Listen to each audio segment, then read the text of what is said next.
ఏమైందో ఏమో కానీ మన మాందేవుడు అస్సలు రెస్ట్ తీసుకోవట్లేదు. కంటిన్యూగా గ్యాప్ లేకుండా కురుస్తున్నారనమాట. అయితే అతివృష్టి లేదా అనావృష్టి అన్నట్టు ఉంది మన పరిస్థితి. నేను మన వినాయకుడి గారు గుడి వేసుకుని మేడపైకి వచ్చాము. వినాయకుడి గారు మాత్రం వర్షంలో నిమజ్జనం చేస్తాను. ఎలాగో మనది మట్టి వినాయకుడే కాబట్టి మన వైజాగ్ పూర్ణ మార్కెట్ పరిస్థితి చూసారు ఎలా ఉందో. ఫుల్గా డ్రైనేజ్ వాటర్తో నిండిపోయింది అనమాట. ముందు రోజే కదా పండగ అయింది, చెత్త మొత్తం ఇక్కడే స్టాక్ అయిపోయింది.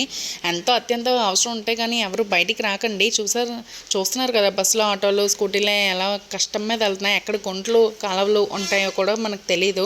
కాబట్టి జాగ్రత్తగా ఇంట్లోనే ఉండండి. అండ్ మన మేడ మీద ఏదో అడ్డైపోయినట్టుంది, కొంచెం నిండిపోయింది అనమాట. నేను పైకి వెళ్ళి మెల్లగా అలా తీసాను. ఇంకో మన వినాయకుడి గారు మెల్లగా కరుగుతున్నారు. కొంచెం పావుగంట గ్యాప్ ఇచ్చాడు వాందేవుడు తినడానికి అనుకుంటాను. ఈ లోపు వాటర్ అంతా పోయిందనమాట. కొంచెం బేటలుగా వేసింది వినాయకుడి గారు. సరే అని టచ్ చేస్తే మొత్తంగా పడిపోయారనమాట. సరే జై బోలో గణేష్ మహారాజ్కి జై. అండ్ పూజ కూడా పెడతాను, కంగారు పడకండి. ముందు వర్షం పడిందని చెప్పాను.